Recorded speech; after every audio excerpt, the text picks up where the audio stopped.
Welcome back to WCSEP News with Jamie Miller and Kaylin Shell. What's the featured story today, Kaylin? Do you ever wonder how public officials protect their citizens during a disaster, Jamie? Yeah, I do wonder that. Get the answer from our Ace Field reporters, Gabriella Chelso and Erica Dera. Let's head over to them to see what's happening. We are here with Lieutenant Robert Doby, but before we start our interview, we're going to learn a little bit about the quaint town of Medford. Medford is a quaint township located in the heart of south-central New Jersey. Its 28,000 residents enjoy great schools, fantastic neighborhoods, and a historic Main Street lined with many unique shops and restaurants. Medford is only 30 minutes from Philadelphia and less than 60 minutes from the Jersey Shore. Woodland, streams, and lakes are scattered everywhere in this community. Medford almost never experiences tornadoes or earthquakes and never has been subjected to volcanic eruptions. However, severe thunderstorms, hurricanes, flooding, and snowstorms have affected the area in the past. The Medford Office of Emergency Management handles these natural disasters and keeps the residents safe. Now tell us, what exactly do you do as the emergency manager of Medford? Well, as the emergency manager, I have the overall responsibility for planning and preparation for large disasters such as wildfires or floods. The Office of Emergency Management is also responsible for approximately 48 dams in town. We have to make sure that their emergency action plans are up to date and filed with the office. I'm also responsible for updating the annual the emergency operations plan and our hazard mitigation plan with Burlington County's Office of Emergency Management. These are plans that tell how the town will respond to these emergencies. They basically break it down by departments such as fire, police, emergency medical services, alert and warning notification, those kinds of topics, and then they go into who's responsible for what. I'm also responsible for monitoring weather for severe storms and events, and then alerting our community partners so they can begin to plan and prepare for the event. What is the most extreme emergency that affects Medford the most? Medford's events would include weather emergencies, probably as a primary. These would be events such as flooding, wind events, hurricanes, and nor'easters. An example of this is a storm we had last year. It was June 23rd of 2015. We had about a 20-minute thunderstorm that moved through the town with severe wind. We lost a bunch of trees, power lines were down. There were sections of the town that were without power for up to 7 days because of that storm. But what if... Hold on. It seems like we have breaking news back at the news desk. We're going to go back to Jamie and Kaylin and hopefully finish this interview later. Kaylin, we have breaking news. Really, Jamie? What is it? Let's head over to the weather station where our chief meteorologist, Sophia Murardi, will explain it all to us. I'm here. Oh, sorry about that, guys. There was a crowd of crazy fans outside who went running as soon as the snow got heavier. They even knocked down the 11 p.m. meteorologist. I had to help her to the station doctor. Anyways, let's see what's happening in the breaking news in the Weather Center. The low pressure system we thought would turn out to sea instead took an unexpected turn toward the coast. Air around a low in the northern hemisphere circulates counterclockwise. As you can see from this map, cold air is pressing in from the west, and the flow of air is bringing in moisture from the ocean. This creates the perfect situation for a nor'easter with lots of snow. Now let's talk about the expected snowfall. Although this model projects that we will have between 6 to 12 inches of snow, keep in mind that we can also have up to 18 or more inches. We expect impossible travel with flight cancellations and very strong winds. How strong? Well, our area will expect up to 40 to 50 mile per hour wind gusts, while other locations will expect up to 50 to 60 mile per hour wind gusts. You can also expect power outages, downed trees, and like I said before, very difficult travel. Well, that's it for now. Bella will update you during the 11 o'clock news. As long as she's okay after being knocked down by those crazy fans. Back to you, Jamie and Kaylin. Thank you, Sophia. Today we have an expert from the U.S. National Climate Assessment. Her name is Dr. Alessi. Maybe she can explain climate and weather and shed some light on the nor'easter we're having today. Thank you for having me, Kaylin and Jamie. I'm so excited to be on the show today. My team and I have spent many years researching how climate change is going to affect the globe, but specifically the Northeast and New Jersey. What have you determined in your studies? In my studies, we have determined how we are going to have heavier precipitation events in the future. Do you know when these heavy precipitation events started? Well, these started around 1958, but are continuing on today. Have they increased by a certain percentage? They have increased by 70%. What does this mean for the general population? What it means is that we need to educate ourselves about climate change. For example, knowing the difference between climate and weather. So, what is the difference between weather and climate? Well, Hold that thought, Dr. Alessi. We're going to take a commercial break and come back to you in 30 seconds. How can global warming be happening when it's so cold outside?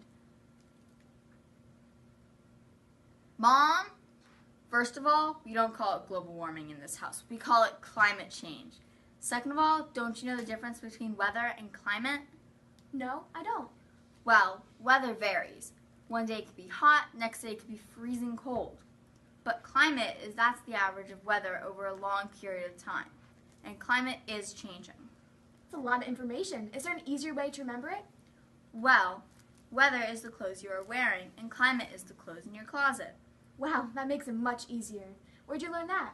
I learned at the Medford Science Summit last year. It was so much fun. You should come with me this year. I think I will.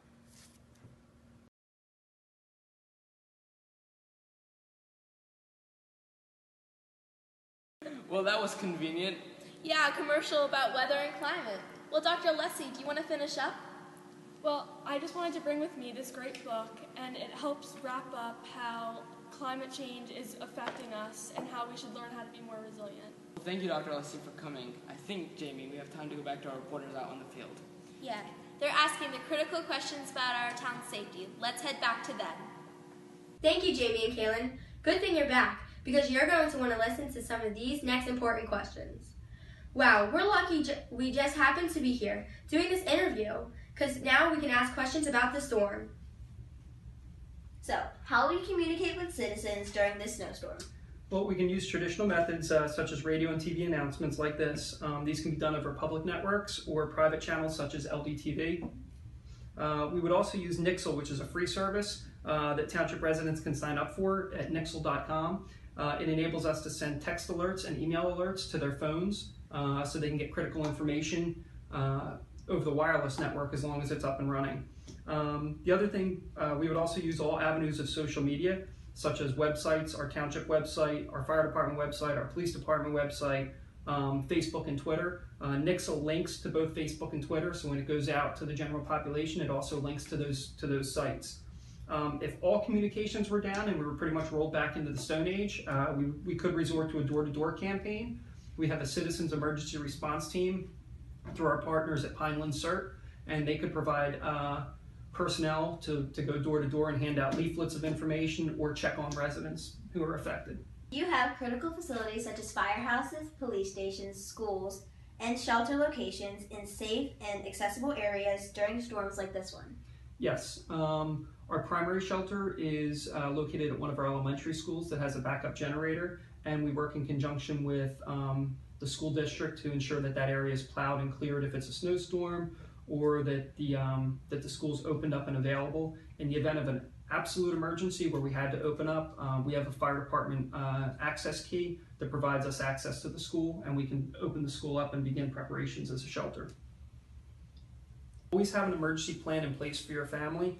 So, just like you have a plan if there's a fire in your house to get out, or a plan to go to a baseball game or something on a Sunday, you should have an emergency plan with your family. This plan should include emergency ways to communicate, such as one-word text to let people know you're okay. So a lot of times with large storms or events, the infrastructure on the cell phone network collapses, so you can only get certain things through. So we suggest like an emergency word, like I don't know, say salt or dog, and you can text that to your family, and that lets them know that you're okay.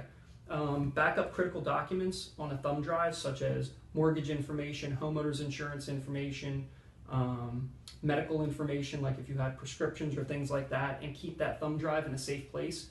because if you have to go in a hurry, you're not going to have time to grab these documents. So it's probably easier just to grab that thumb drive and go. We recommend you have an emergency supply of food and water. This should last about 72 hours. That's about how long it takes for additional resources to get deployed to our area, either through the state police or through FEMA. Like I said, keep copies of the prescription information in case your prescriptions are lost or you need to refill them because they're damaged. Invest in an emergency generator. That's a big thing. They range in size from whole house generators down to ones that'll just run well pumps, refrigerators, that kind of thing. And when the National Weather Service issues warnings, take them seriously and plan ahead, especially if they're issuing them a few days out for severe weather.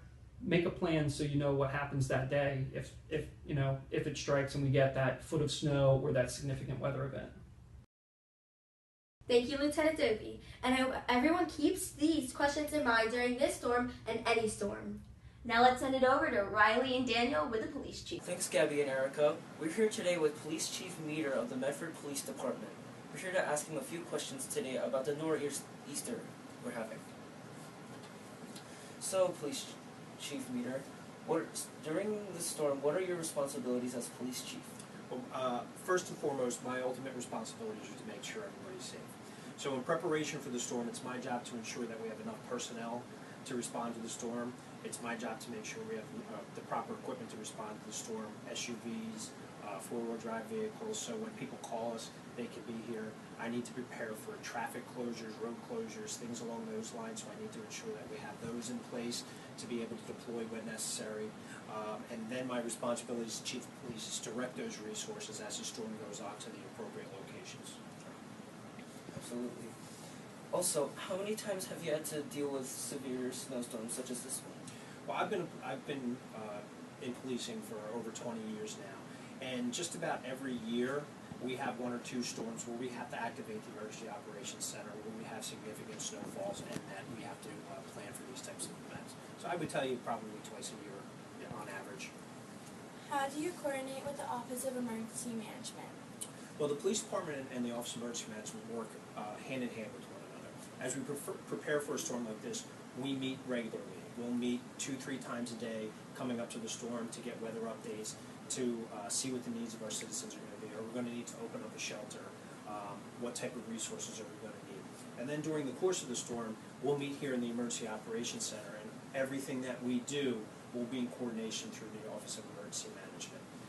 If the Emergency Management Director determines that he needs to declare a state of emergency, that then gives me some authority that otherwise I wouldn't have. But we'll do that all here in the Emergency Operations Center at the Police Department.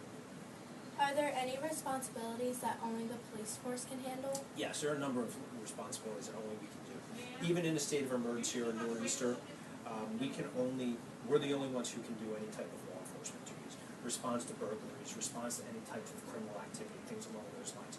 We are also, by law, the only people that can direct traffic. While there may be fire department and personnel that can block roads, we're the only ones that can go out there and direct traffic. And again, as the Chief of Police, in a state of emergency, I have some authority where I can remove vehicles from roadways without authorization, and there are things like that that only the police are allowed to do. So our citizens are very worried about this snowstorm.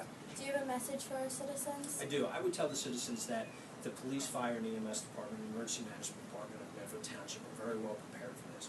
We've done it a number of times in the past. We will be communicating with them throughout the storm, through social media, through the internet, through reverse 911 if need be. But we're prepared for this. I would also ask that residents stay inside. Don't come out if you don't need to. Let the people that need to be out here use the roads to do what they need to do. Give us time to clear the roads, and we'll get through this like we do every storm. Thank you, Chief Meter. Now to Jamie and Kaylin. That's only if the storm hasn't blown them away. Where is everyone? Guess I came a little early for the 11 o'clock show. I was just out front, and a group of crazy fans tackled me. They were running away from that crazy snowstorm.